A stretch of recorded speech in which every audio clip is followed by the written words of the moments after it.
Imagine, if you will, a world where the Neolithic Revolution, the moment humans shifted from nomadic hunter-gatherers to settled farmers, never happened.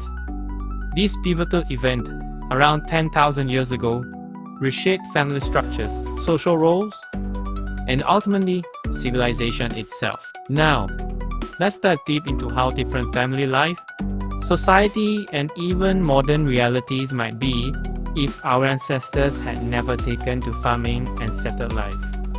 In the actual timeline, once people started farming, they stayed in one place, leading to larger, more complex family units. Extended families living together or in close proximity facilitated shared labor on fields, expanding social networks beyond immediate kin. This transformation gave rise to the concepts of property inheritance, marriage contracts, and distinct gender roles centered around agricultural duties. But if early humans had continued their hunter-gatherer lifestyle, family structures would have remained more fluid and conceivably more egalitarian. Hunter-gatherer bands tended to be small, mobile, and relatively equal in terms of gender power. Men and women shared subsistence duties more equally, as both hunting and gathering were vital for survival.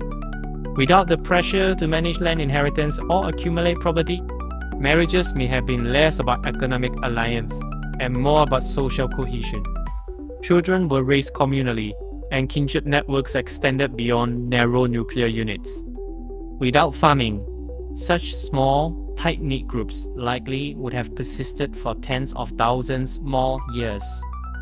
Now, envision if this continuity of mobile, egalitarian family structures had survived until the modern era. Our contemporary ideas about marriage, generational inheritance, and even individual property rights could look radically different. The concept of the nuclear family, a father, mother, and children, residing together as a primary economic unit, is deeply connected to agriculture and settled living. Without it, extended or communal family living might have been the social norm, emphasizing collective child rearing and resource sharing rather than individual accumulation. Moreover, many social inequalities linked to family lineage might have been less pronounced. Concepts like primogeniture, where the elder son inherits the family estate, emerged from agricultural societies valuing land ownership. Without settled land, family power may have been less centralized and inheritance less legally codified. Gender roles, often rigidified to organize agricultural labor, could have remained more flexible, supporting greater equality between men and women across societies. Another thrilling branch of this alternate history hinges on the implications for state formation. Agriculture enables surplus production, feeding larger populations, and allowing some individuals to specialize in non-subsistent roles, like administrators and soldiers. Without agriculture-driven population growth and property management, complex hierarchical states might have emerged much later or differently, with kinship-based governance playing a longer-lasting role. Consequently, imagine modern political and legal systems evolving from fundamentally different family norms. Laws centered on extended kin networks rather than property rights. Social welfare based more on communal support than market economies.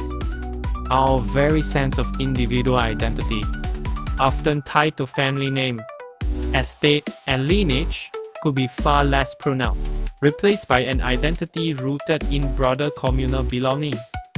To ground this in historical speculation, consider the pioneering anthropologist Lewis Henry Morgan, whose 19th century studies linked kinship forms with stages of social evolution, from savagery through barbarism to civilization. Morgan noted that different kinship systems arose alongside modes of subsistence. What if, in Morgan's framework, the savagery phase hunter-gatherer egalitarian families never fully ended but rather adapted into a different kind of societal complexity? In this alternate timeline, perhaps modern societies would prize communal decision-making, collective child-rearing, and egalitarian social contracts over individual property. Family law might emphasize obligations and rights within a kinship group rather than just two parents and their children. Thus, the humble shift to farming was not merely a dietary change, but the birth of a family system that shaped social inequality, gender roles, and even state power.